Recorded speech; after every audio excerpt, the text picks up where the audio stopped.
News just broke that Goldman Sachs bought up an entire residential community in Florida. How are all these Wall Street investors going to affect the housing market? Today we're going to check out the data and see. My name's Tommy Jordan. I'm a real estate agent and mortgage broker here in California. Here we go. Fundrise Interval Fund and Growth, EREIT, so it's a real estate investment trust, picked up 87 single-family properties in Brevard County as a part of an ongoing southern spending spree. That is crazy. They're not buying sweet tea, they're buying homes. I just looked at the math. I couldn't do it on the top of my head. For those 87 homes, they were priced at around $500,000 for Goldman Sachs to buy all of them for $45 million. That's pretty crazy. Fundrise previously snatched up a 120-unit development in Pensacola and has been pouring money into other rental developments in states like South Carolina and Mississippi. Ken Johnson, a professor of real estate at Florida Atlantic University, says firms are following population trends and investing in previously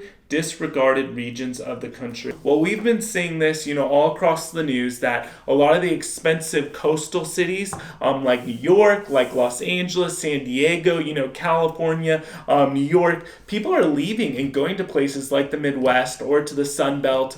Florida, people are flocking to places like Idaho, Phoenix, Arizona. The coast has become so expensive, and with people being able to work remote due to COVID, and a lot of employers said, hey, you don't have to come back to the office, you just stay working remote. They're just lowering their overhead cost.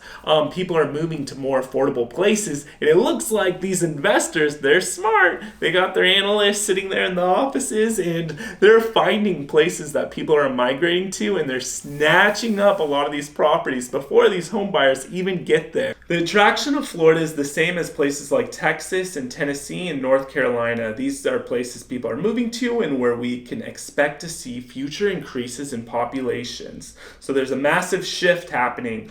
Florida has undergone a fundamental shift in recent years, morphing from a second home and hospitality-centered economy to a year-round place of business. This is a reorganization of Florida's economy taking place. That's crazy because I'm a real estate agent in the Palm Springs area here in California, which is a very vacation kind of market, just like Florida. But I've been seeing more and more the last year. People are opting to live here full-time when in the past it's been mainly to buy a second home, an investment property to use as a rental when they're not there. But more and more people living in this vacation market more full-time, just like they're seeing in Florida. Some critics have correlated Wall Street's embrace of single-family rental homes with unprecedented price increases over the past several years. Anecdotes about aspiring home buyers having their bids avalanched by corporate competitors with deep pockets. Florida has seen rent spikes by more than 30% overall, while other Sunbelt states have seen similar hikes. Johnson argued, now this man, let's look, where's he from again? Okay, he's a professor of real estate at Florida Atlantic University. Okay, he's argued that corporate purchases remain a drop in the bucket of overall home transactions throughout the country.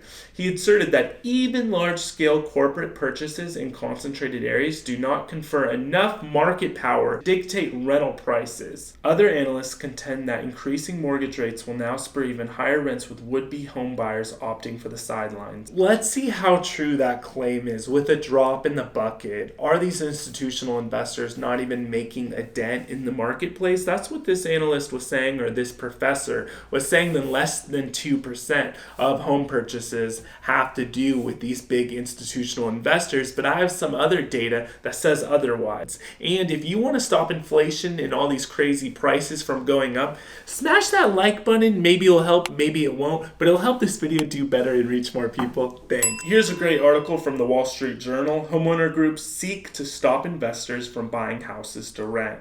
Okay, we're going to get into it. Some of these associations now believe that the rise in home purchases by rental investors had led to a decline in property maintenance and made their neighborhoods less desirable. Investors are also making it more difficult for local families to buy houses. Homeowners' tactics include placing a cap on number of homes that could be rented in a particular neighborhood, or requiring that rental tenants be approved by the association board. In most cases, associations need at least a 2/3 majority to pass these measures. Personally, I've had experience with this where my neighborhood is in an HOA and it's gated and we have community pools, and people rent out their houses when they're technically not allowed to by the HOA or the city for that matter. But what happens is, more often than not, we get these people who come and they just don't treat the neighborhood that nicely. I mean, they're by the pool, they leave trash. We've seen broken glass bottles near the pool, and we have 2 toddlers, my wife and I. So it's just hard, but other cities have done a great job of allowing short-term rentals like Palm Springs, but saying, hey, they can only do 27 stays. So that's making homeowners rent out their home for 1 week, a month here, 3 days here, but it can only be 27 stays in total. And also just more restrictive rental requirements, like if someone calls for a complaint, a homeowner, someone has to be there within like 30 minutes or an hour, no loud noise outside the house after a certain time of night, or you get big fines, because it's hard. You want to allow people to invest in real estate and buy rental properties, but what do you do about these big institutional investors, and are they really that big of a problem? Well, here this homeowner says they're coming in and they're basically bullying people out with cash offers. He's the association's president who's leading the effort. He said some of the homes in the subdivision are owned by investors, now look shabbier, and absentee owners are harder to contact to resolve problems. Investor purchases, this is one of the most interesting parts of the article. Investor purchases have been rising in recent years and accounted for more than 1 in 5 home sales in December, according to housing research firm CoreLogic. Housing prices have also risen at historically high rates during the pandemic, and would-be buyers say they have a hard time competing with some companies that pay in cash. Now, a lot of these rules already happen, this article says, and homeowners associations for single-family homes already common in condo and cooperative housing communities, especially in New York, where many co-op boards limit investor purchases and rentals in their buildings. So this part's interesting right here.